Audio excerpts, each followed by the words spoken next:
Hi friend, आज की इस वीडियो में हम सारगासम एल्गी के बारे में डिस्कशन करेंगे। देखिए, सारगासम एल्गी क्या होती है। एक प्रकार की यह फियोफाइसी क्लास की एल्गी है, या इसे मरीन एल्गी भी बोल सकते हैं, क्योंकि फियोफाइसी के अंतर्गत जितने भी मेंबर पाए जाते हैं एल्गी में, सब वे मरीन होते हैं, यानी कि वह सी वाटर में पाए जाते हैं, समुद्री जल में पाए जाते हैं। तो आज की इस वीडियो में हम सारगासम एल्गी के बारे में डिस्कशन करेंगे। देखिए, सारगासम एल्गी क्लास फियोफाइसी का मेंबर है। जैसा कि हमने अभी आपको बताया कि यह मरीन एल्गी है। मरीन एल्गी के साथ साथ यह एपिफाइटिक एल्गी है, जो कि किसी प्लांट के ऊपर या फिर किसी के ऊपर पाई जाती हो उसके आउटर सरफेस पे, तो उसे एपिफाइटिक एल्गी बोलते हैं। तो अगर हम इस सारगासम एल्गी की बात करें तो यह क्लास जो इसका फियोफाइसी है, ऑर्डर जो है वह फ्यूकेल्स है, फैमिली जो है वो सारगेसी है, जीनस जो है वो इसका सारगासम है।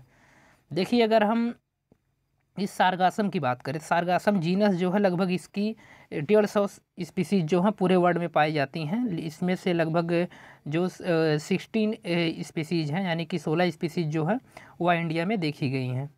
तो ये जो सारगासम होता है, सारगासम एक प्रकार का मरीन एल्गी है। तो इसके बारे में आज के इस वीडियो में हम पूरा डीपली आपको बताएंगे। तो इसमें आज हम इसके सारगासम के जितने भी पॉइंट्स हैं, जैसे उसकी क्लासिफिकेशन हो गए, क्लासिफिकेशन के साथ साथ उसके अकरेंस हो गए, थाइलस स्ट्रक्चर हो गया। थाइलस स्ट्रक्चर में जैसे उसका एक्सटर्नल स्ट्रक्चर कैसा है, इंटरनल स्ट्रक्चर कैसा है, साथ ही साथ उसका रिप्रोडक्शन किस तरीके का होता है। रिप्रोडक्शन में यह मुख्यतः दो प्रकार के रिप्रोडक्शन को शो करता है। पहला वेजिटेटिव रिप्रोडक्शन और दूसरा सेक्सुअल रिप्रोडक्शन। वेजिटेटिव रिप्रोडक्शन जो होता है by the budding, by the fragmentation. Reproduction जो होता है वेजिटेटिव रिप्रोडक्शन, वो बाय द फ्रेगमेंटेशन के द्वारा इसमें देखा गया है। और सेक्सुअल रिप्रोडक्शन में एंथ्रीडिया एंड आर्चिगोनिया जो रहते हैं वो आपस में फ्यूज करते हैं, तो सेक्सुअल रिप्रोडक्शन होता है। तो हम एक एक चीज़ों को आपको डीपली आपको बताएंगे इस वीडियोज़ में। और इस वीडियोज़ में थोड़ा सा आपको धैर्य बनाकर रखना पड़ेगा, क्योंकि ये वीडियोज़ थोड़ी लंबी होगी, क्योंकि एक एक पॉइंट को हम इसको पूरी तरीके से कवर करने की कोशिश करेंगे। इसके पिछले वीडियोज में हमने आपको कारा एल्गी के बारे में बताया था। कारा एक प्रकार की एल्गी थी जिसको हम लोग स्टोन वर्ट के नाम से भी जानते थे। तो पूरी लाइफ साइकिल के कारा की जितनी भी पूरी लाइफ साइकिल है उसको हमने कंप्लीट कर दिया है। तो अगर वो वीडियोज आपने नहीं देखा है तो उसका लिंक आपको इस वीडियो के डिस्क्रिप्शन में मिल जाएगा, या फिर आप चैनल के प्लेलिस्ट के माध्यम से भी जाकर उसे देख सकते हैं। प्लेलिस्ट में जाएंगे, आपको बीएससी फर्स्ट सेमेस्टर की पूरी एक प्लेलिस्ट मिल जाएगी, वहाँ से आप उसे देख सकते हैं। अगर हम सारगासम की बात करें तो देखिए, सारगासम जो है एक प्रकार का क्लास फियोफाइसी का एल्गी है, यानी कि जो सारगासम आपकी है क्लास फियोफाइसी की एल्गी है। ऑर्डर इसका फ्यूकेल्स है और फैमिली जो है इसकी वो सारगेसी है। जीनस सारगासम है और इसकी लगभग 150 स्पीसीज पाई जाती हैं। 150 स्पीसीज जो हैं पूरे वर्ल्ड में देखी गई हैं, जिसमें से 16 स्पीसीज जो हैं वो इंडिया में पाई जाती हैं। अगर इसके हम कुछ कॉमन स्पीसीज की बात करें तो जैसे सारगासम सीरियनम सारगासम, कैप्रोफाइलम सारगासम, डुप्लीकेटम सारगासम, चेलिफोलम सारगासम, टेनेरियम, ये सब जो इसकी कुछ कॉमन स्पीसीज हैं। अगर इसके हम अकरेंस की बात करें कि ये एल्गी पाई कहाँ पर जाती है, तो ये जो सारगासम एल्गी है ये टेम्परेट एंड सब ट्रॉपिकल एंड ट्रॉपिकल रीजन पर पाई जाती है, नॉर्दर्न एंड साउथर्न हेमिस्फीयर, यानी कि नॉर्दर्न और साउथर्न जो हेमिस्फीयर है वहाँ पर यह एल्गी अधिकतर देखी गई है। और यह एल्गी जो है वह वेस्ट अफ्रीका में डेंसली ऑक्युपाई होती है, यानी कि जो वेस्ट अफ्रीका है वहाँ पर ये जो एल्गी है वहाँ पर बहुत ज़्यादा पाई जाती है। वेस्ट अफ्रीका में ये अधिकतर यह देखी गई है, हाईली ऑक्युपाई है। और इस वजह से इसको हम लोग सारगोसो सी के नाम से भी जानते हैं। It is very common in Africa, यह अफ्रीका में बहुत कॉमन है। South America, Australia etc। और वेस्ट अफ्रीका में इसका मतलब अटलांटिक ओशियन के पास पाए जाने के कारण इसे हम लोग सारगोसो सी के नाम से भी जानते हैं, जो कि यहाँ पर मेंशन किया गया है। एक कॉमन स्पीसीज के बारे में हमने आपको बता दिया। तो सारगासम जो है आप क्या बोलेंगे, सारगासम जो है वो क्लास फियोफाइसी का मेंबर है। ऑर्डर जो है इसका फ्यूकेल्स है, फैमिली जो है सारगेसी है, जीनस जो है वो सारगासम है। तो चलिए हम अब इसको और थोड़ा आगे देखते हैं, इसका थाइलस किस तरीके का है, और थाइलस के साथ साथ उसके एक्सटर्नल फीचर्स और थाइलस के इंटरनल फीचर्स के बारे में हम डिस्कशन करते हैं।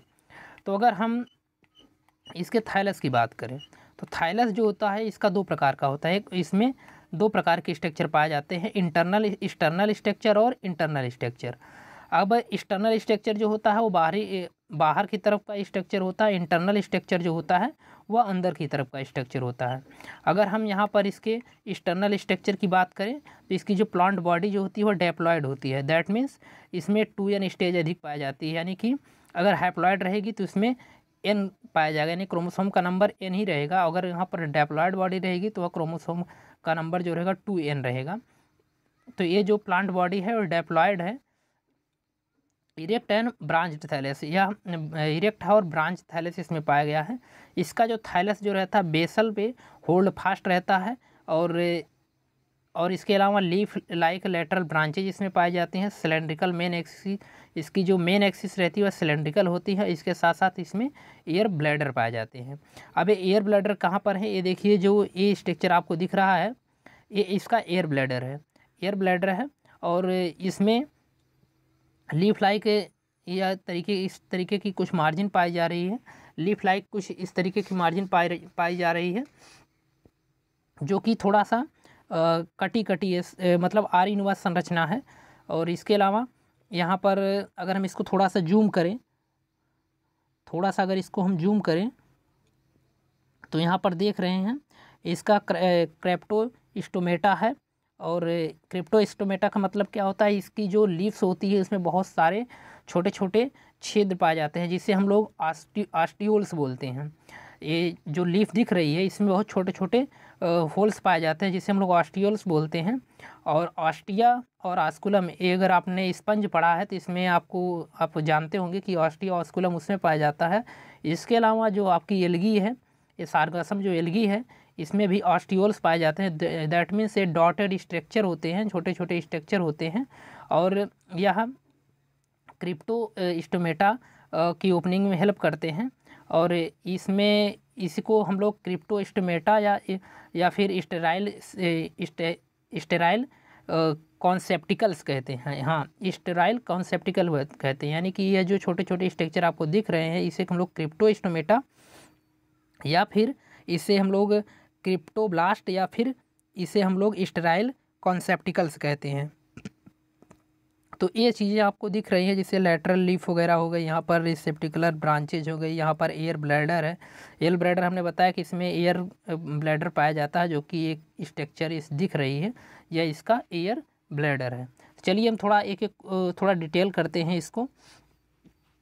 ये तो बात होगी इसके थैलस पे बेसल होल्ड फास्ट पाया जाता है।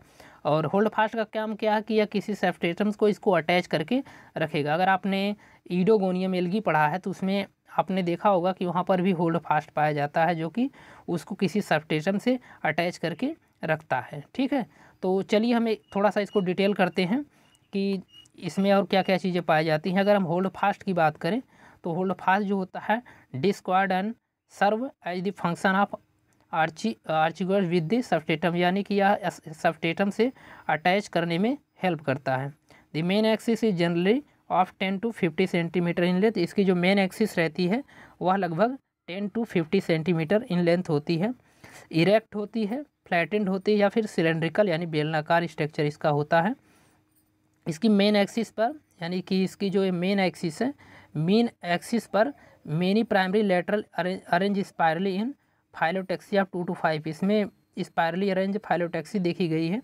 ड्यू टू अल्टीमेट ग्रोथ, इसकी अल्टीमेट ग्रोथ होने की वजह से primary lateral are also called long shoot, इसका अल्टीमेट ग्रोथ होने की वजह से इसका प्राइमरी लेटरल जो है उसे हम लोग लॉन्ग सूट के नाम से जानते हैं। इसका मेन एक्सिस जो रहता है प्राइमरी लेटरल लॉन्ग सूट होता है और bear flat expanded structure called secondary lateral और लीव्स, या इसका सेकेंडरी लेटरल या लीव्स के नाम से भी इसको जानते हैं।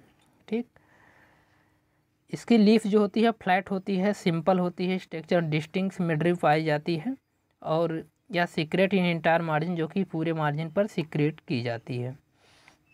अगर इसके और हम पॉइंट की बात करें तो some time leaves growing towards sun light so made dots and both the surface, कुछ टाइम पर इसमें डॉटेड सरफेस पाए जाते हैं और इस डॉटेड सरफेस को हमने बताया क्या कहते हैं, ऑस्टियोल्स बोलते हैं। इस ऑस्टियोल्स के और वह क्या करता है, ऑस्टियोल्स जो होते हैं वो क्या करते हैं, क्रिप्टोस्टोमेटा या फिर क्रिप्टो ब्लास्ट या स्टेराइल कॉन्सेप्टिकल्स को ओपनिंग में इसकी मदद करते हैं। इसके अलावा ऑन द मेन एक्सिस, इसके मेन एक्सिस पर as well on the primary lateral, इसके मेन एक्सिस या प्राइमरी लेटरल पर सेकेंडरी लेटरल पाया जाता है। सेकेंडरी लेटरल्स देखने को मिलता है जो कि रिप के रिप जो कि लीव्स को रिप्लेस कर देता है by the spherical hollow body से, जिसे हम लोग एयर ब्लैडर बोलते हैं। तो ये आपको एयर ब्लैडर यहाँ पर दिखाया गया है जो कि लीव्स को रिप्लेस कर देता है, लीव्स इसके ऊपर होती है, ठीक। और यह जो एयर ब्लैडर रहता है इसको वाटर में तैरने में मदद करता है, क्योंकि इसमें एयर्स भरे रहते हैं और इस वजह से प्लांट जो रहता है वाटर पर तैरने में इसको मदद करता है, ठीक। इसके अलावा अगर हम इसके एक्सियल लीव्स और लीव्स की बात करें तो एक्सियल लीव्स जो रहती है develop long much branch flattened और सिलेंड्रिकल स्ट्रक्चर कॉल्ड रिसेप्टिकल्स। इसमें जो एक्सियल लीव्स जो रहती है वह सिलेंड्रिकल स्ट्रक्चर को रिप्लेस कर देती है। इसमें रिसेप्टिकल्स पाए जाते हैं जो कि एक्सियल लीव्स जो रहती है एक मच फ्लैटेंड सिलेंड्रिकल स्ट्रक्चर को बनाती है, जिसे हम लोग रेसेप्टिकल्स कहते हैं। तो ये इस यहाँ पर दिखाया गया इसकी एपिडर्मिस है, कॉर्टेक्स रीजन है, स्टेराइल कॉन्सेप्टिकल्स हैं। स्टेराइल कॉन्सेप्टिकल्स क्या होते हैं? दैट मीन्स यह एक ओपनिंग ऑफ द साइटोस्टोमेटा, जिसे क्रिप्टोस्टोमेटा, यानी कि ये इस क्रिप्टोस्टोमेटा की ओपनिंग में मदद करते हैं। इसे हम लोग क्रिप्टोब्लास्ट या स्टेराइल कॉन्सेप्टिकल्स के नाम से जानते हैं।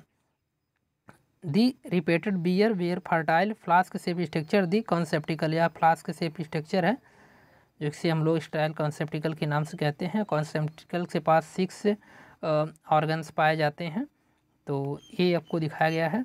इसके बाद अगर हम इसके इंटरनल स्ट्रक्चर की बात करें तो इंटरनल स्ट्रक्चर में इसकी जो रहता है मेन एक्सिस जो है, मेन एक्सिस पे सर्कुलर इन आउटलाइन पाई जाती है और दूसरे जो डिफ्रेंशिएटेड इनटू 3 रीजन, दूसरा जो इसका लेयर रहता है वह 3 लेयर में डिवाइड है। आउटर मेरिस्टोडर्म और मिडिल जो रहता है वह कॉर्टेक्स और इनर जो रहता है वह मेडुला। इंटरनल स्ट्रक्चर जो लीफ की रहती है वह डिफ्रेंशिएटेड रहती है 3 रीजन में। आउटर मेरिस्टोडर्म और मिडिल जो रहती है वह कॉर्टेक्स का रीजन रहता है, इनर मोस्ट जो रहता है वह मेडुला का रीजन रहता है। अगर हम एयर ब्लैडर की बात करें तो एयर ब्लैडर 2 भागों में डिवाइड रहता है, आउटर मेरिस्टोडर्म और मिडिल जो रहता है वह कॉर्टेक्स में डिवाइड रहता है।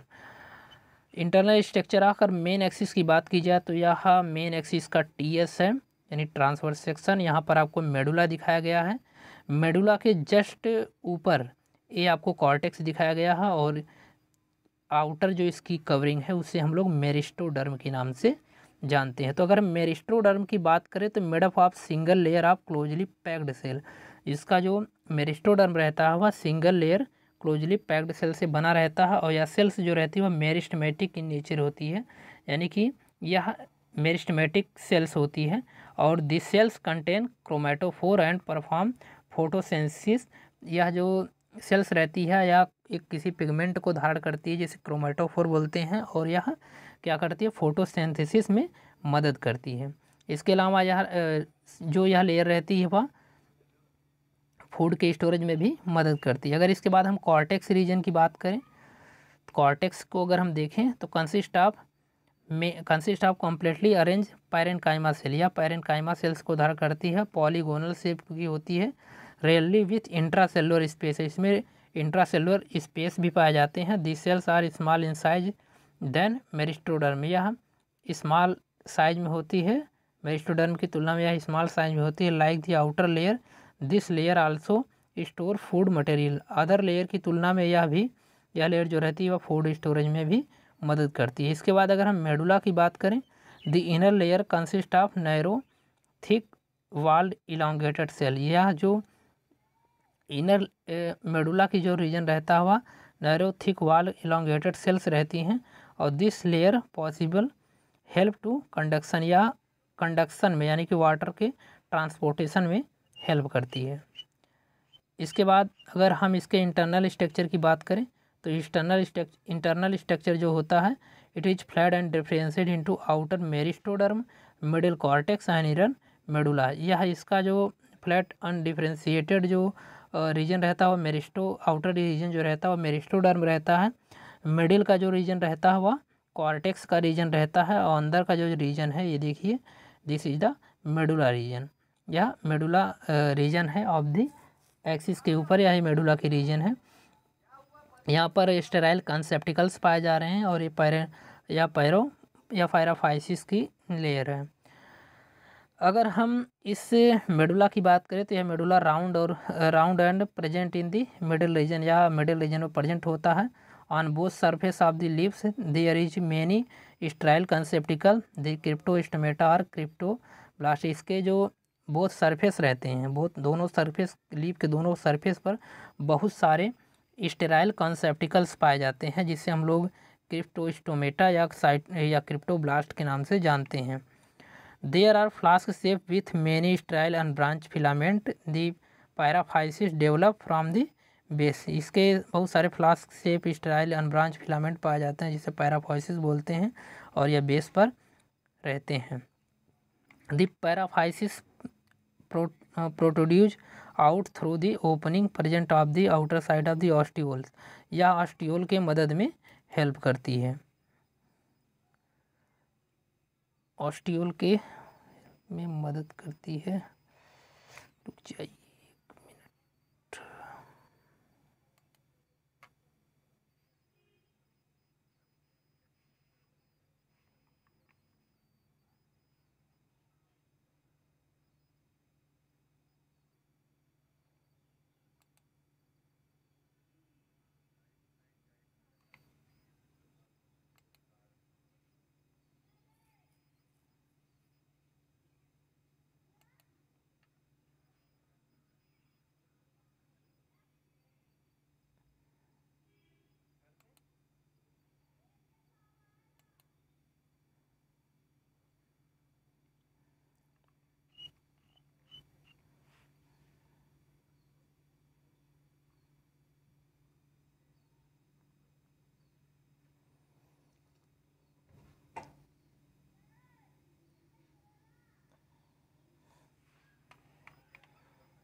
इसके अलावा the medulla is round and present in the middle region. ये मेडुला जो रहता है या राउंड होता है और मिडिल रीजन पर पाया जाता है।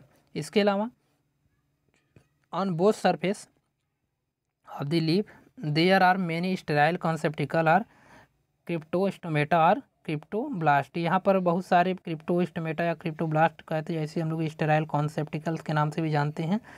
There are flask shaped with many sterile and branched filament the paraphysis develop from base। यहाँ पर बहुत सारे फ्लास्क शेप और many sterile and branch filament पाए जाते हैं, जिसे हम लोग पैराफाइसिस बोलते हैं, और यह बेस पर प्रेजेंट होते हैं। The paraphysis protrude out through the opening present on the outer side the ऑस्टियोल।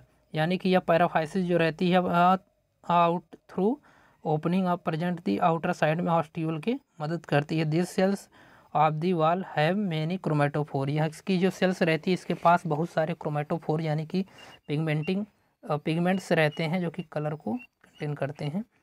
इसके अलावा इसका इंटरनल स्ट्रक्चर की अगर हम बात करें, इंटरनल स्ट्रक्चर जो है वह एयर ब्लैडर का है। This is the air bladder, और एयर ब्लैडर में जानते हैं कि इसमें एयर भरी रहती है। ये जो टीएस आपको दिख रहा है एयर ब्लैडर का है, यहाँ पर एयर भरी रहती है। ये कॉर्टेक्स का रीजन है और यह मेरिस्टोडर्म का रीजन है। ठीक, अगर हम इंटरनल स्ट्रक्चर की बात करें, internal structure of air bladder की बात करें, internally it is almost iliac with the axis but without medulla. इसमें एक्सिस एलाइक एक्सिस पाए जाते हैं, लेकिन इसमें मेडुला नहीं पाया जाता। The central region is occupied by a large hollow cavity filled by air and gas. इसकी जो सेंट्रल रीजन रहती है इसमें एयर भरी रहती है या फिर गैसेज भरी रहती हैं। Outer to cavity cortex is present, इसकी आउटर कवरिंग पर कॉर्टेक्स प्रेजेंट रहता है, which consist a few layer and thinner cells, main axis is finally it is end to single layer और मेरिस्टोडर्म। या इसकी कॉर्टेक्स जो रीजन रहती है वहाँ पर एयर कैविटी प्रेजेंट रहती है, जो कि कुछ लेयर इसमें पाए जाती हैं जो कि बाद में इसको आउटर मेरिस्टोडर्म में मदद करती हैं। इसके अलावा अगर इसके हम रिप्रोडक्शन की बात करें, अगर हम रिप्रोडक्शन की इसमें बात करें तो यहाँ पर दो प्रकार का रिप्रोडक्शन देखा गया है, वेजिटेटिव रिप्रोडक्शन और दूसरा जो है वह सेक्सुअल रिप्रोडक्शन। अब बात करें अगर हम यहाँ पर रिप्रोडक्शन में अगर हम इसके वेजिटेटिव रिप्रोडक्शन की बात करें तो इसका जो वेजिटेटिव रिप्रोडक्शन है फ्रेगमेंटेशन के थ्रू होता है। अगर वेजिटेटिव रिप्रोडक्शन में फ्रेगमेंटेशन के थ्रू होता है इसका reproduction, is chief method of vegetative multiplication या वेजिटेटिव मल्टीप्लिकेशन का एक अच्छा मेथड है। Due to death and decay of the older plant जब इसके डेथ और डिके हो जाते हैं, ओल्डर प्लांट यानी कि जो पुराने प्लांट रहते हैं जब उनकी डेथ हो जाती है, the younger region get separated, इसका जो यंगर रीजन रहता है वह सेपरेटेड हो जाता है, अलग हो जाता है, और अलग हुए पार्ट जो रहते हैं वो फाइनली डेवलप करके एक नए थैलस का फॉर्मेशन कर लेते हैं। तो आप याद रखेंगे जो सारगासम में रिप्रोडक्शन होता है वेजिटेटिव रिप्रोडक्शन वो फ्रेगमेंटेशन के थ्रू होता है। और फ्रेगमेंटेशन में होता क्या है, इसके जो पुराने प्लांट जो रहते हैं उनकी डेथ हो जाती है, पुराने प्लांट की डेथ होने जाने के बाद यह उन डेथ हुए प्लांट से इसके जो यंगर रीजन रहते हैं यानी कि आउटर जो यंगर रीजन रहता है वह उससे सेपरेट हो जाता है, कुछ दिनों के बाद यह सेपरेट होकर एक नए थाइलस का फॉर्मेशन कर लेता है। तो यह फ्रेगमेंटेशन के द्वारा रिप्रोडक्शन है इन सारगासम बाय द वेजिटेटिव रिप्रोडक्शन। इसके अलावा अगर हम सेक्सुअल रिप्रोडक्शन की बात करें तो सेक्सुअल रिप्रोडक्शन जो होता है वह ऊगैमस टाइप का होता है।